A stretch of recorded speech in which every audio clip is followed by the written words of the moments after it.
Hello बच्चों, let's read the question. The question says which set of characteristics of ZnS crystal is correct. तो बच्चों, हमें इस question में चार प्रॉपर्टीज दी गई है जेडएनएस क्रिस्टल की. हमें बताना है कौन सी स्टेटमेंट करेक्ट है. सबसे पहले हम इस क्वेश्चन का की कंसेप्ट जान लेंगे. तो बच्चों, इस क्वेश्चन का जो की कंसेप्ट है वो है क्रिस्टल लैटिस.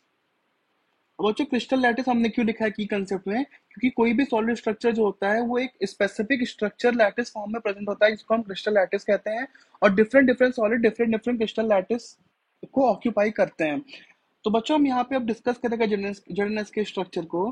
तो जो हमारा जेडएनएस होता है, जिसको हम जिंक सल्फाइड भी बोलते हैं, इसको ये जिंक ब्लेंड टाइप स्ट्रक्चर होता है. जिंक ब्लेंड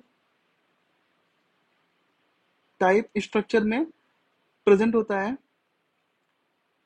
इसमें क्या होता है बच्चों कि जो हमारा सल्फाइड आयन होता है इसमें, यानी S-2, ये ऑक्यूपाई करता है. इट क्रिस्टलाइजेस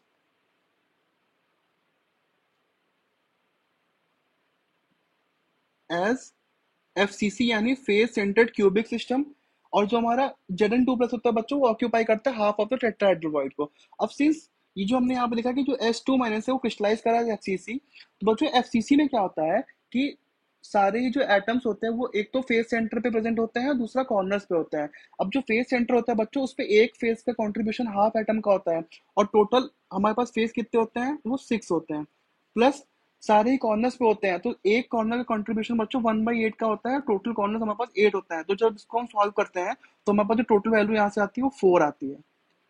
ठीक है बच्चों. उसके बाद अब हम Zn2+ की बात करें अगर, तो हमारा जो Zn2+ होता है, जो जिंक का आयन होता है, ये क्या करता है? It occupies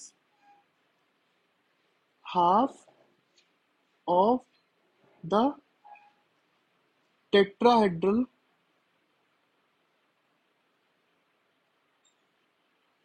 voids.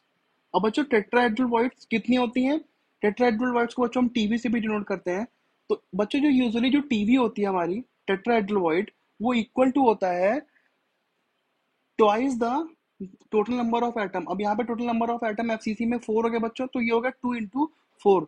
लेकिन हमने यहाँ पे लिखा है कि जो जिंक प्लस है वो ऑक्यूपाई कर रहा है half of the tetrahedral void को. तो जिसकी वैल्यू आएगी वो आएगी हाफ. और टेट्राहेड्रल वॉइड इतने होते हैं बच्चों इसमें, तो ×2 × 4 ये कितना आ जाएगा बच्चों? ये भी टोटल आ जाएगा 4.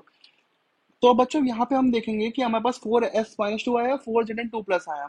दैट मीन्स अगर हम कोऑर्डिनेशन नंबर देखें, कोऑर्डिनेशन नंबर,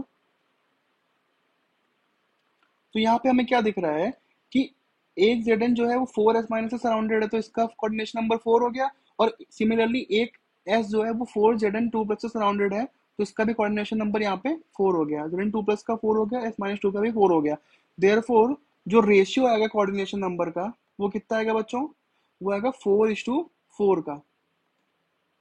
ये हमारे पास हो गया रेशियो.